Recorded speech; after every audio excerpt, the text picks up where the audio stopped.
கொண்டாடப்படுகிறது. பரமண்டலத்தில் பிதாவின் நாங்க போனதுக்கு பின்னால நல்ல சிரிச்ச முகத்தோட சந்தோஷமா இருக்கியா? திருமல, நம்ம ஐயா கண்ணு இப்போ பெரிய தொழிலதிபர், ஊர்ல பெரிய மனுஷன் ஆயிட்டாரு. அவருக்கும் ஆடிட்டிங் நான் தான் பாக்குறேன். இது பெரிய விஷயம் இல்ல. அட நீங்க வேற, இதெல்லாம் மச்சானுடைய ஆசீர்வாதம் தான். அவர் எவ்வளவு சாபம் விட்டு நான் நல்லா வந்திருக்கின்றது அவருக்கே தெரியும். அதை விடுங்க. நீங்க சாதி மதமாக்காம பிள்ளைகளுக்கு கல்யாணம் பண்ணி வைக்கிறீங்களா, அது எவ்வளவு பெரிய விஷயம். ஓப்பா, பிள்ளைங்க சந்தோஷம் தானே நம்ம சந்தோஷம். அப்படி போடுங்க. இது அப்பன் பேசுற பேச்சு, பெத்தவங்க பேசுற பேச்சு. கைத்தட்டலாம் வாங்குற அப்பனா இருக்கானயா. அட அதுல ஒரு விசில் கூட அடிக்கிறா.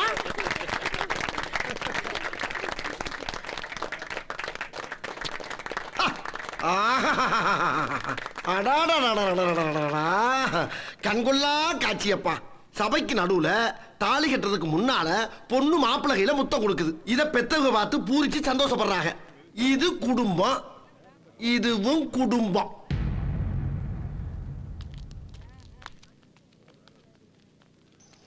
என்னாச்சுங்க? என்னாச்சுங்க?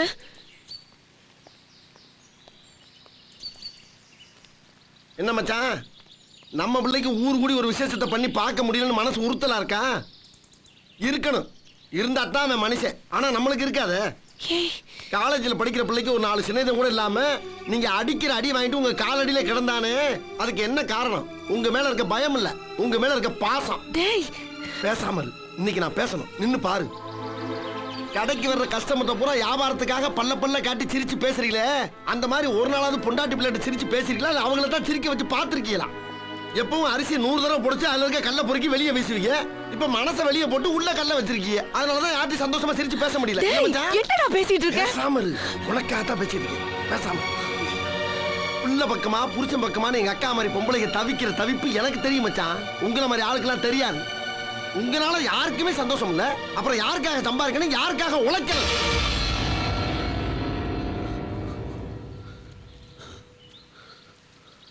மச்சான், நான் எதுக்காக வாழறேன்னு உங்களுக்கே தெரியாதப்போ என்ன சொல்லி என்னடா விளங்கும்? நான் எதுக்காக வாழறேன், எதுக்காக சொத்து சேர்க்கிறேன், நான் போகும்போது எல்லாத்தையும் எடுத்துட்டு போயிட போறேனா? இந்த கேள்விக்கெல்லாம் உனக்கு எதுக்கடா நான் பதில் சொல்லணும்? யாருக்கு புரியணுமோ அவனுக்கு புரிஞ்சாச்சு. இந்த கேள்விகளுக்கெல்லாம் கிருஷ்ணனுக்கு பதில் தெரியும். என் குணம் என்ன, நான் ஏன் இப்படி எரிஞ்சு விழுந்தேன், எல்லாத்தையும் தூக்கி போடுங்கடா. நான் இப்போ எனக்கு இப்போ கிருஷ்ணனை பார்க்கணும் போல. அன்னைக்கு அவன் வீடேறி வந்து அப்பான்னு கூப்பிடும் போது நான் அப்படியே உடைஞ்சிட்டேன். நான் உடனே அதை அவங்க கிட்ட சொல்லிக்கணும்ல, கட்டி பிடிச்சி மவுனே அழுதுருக்கணும்ல. நான் அதை பண்ணுவேன் நீ எதிர்பார்த்து இல்ல, பண்ணலையே. இந்த பாவி இப்ப என்ன, என் மாவன், நான் பெத்த மாவன், நானே படியேறி போய் கதவை தட்டுறேன். நம்ம போலாம், கிருஷ்ணனை பார்க்கலாம். வா.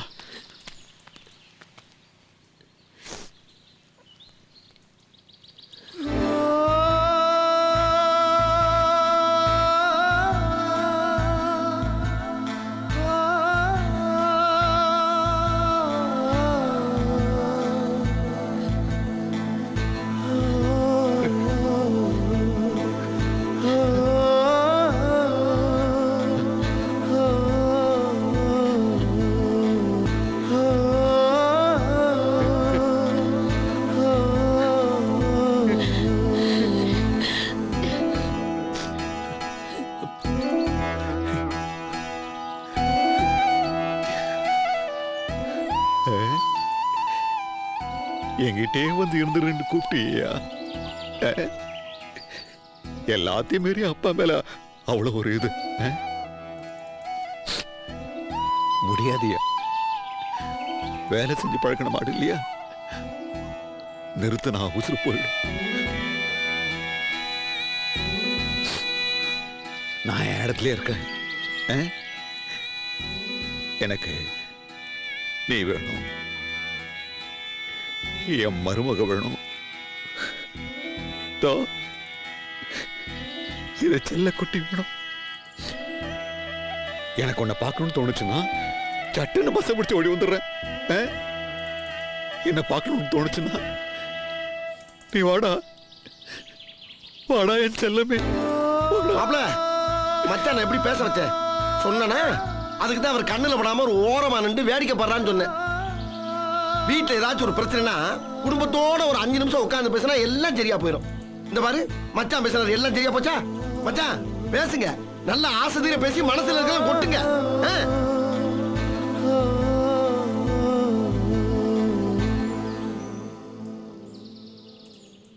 என் புள்ள எனக்கு திரும்பி கிடைச்சிட்டா நான் பால் குடம் எடுக்கிறேன்னு வேண்டிக்கிட்டேன்.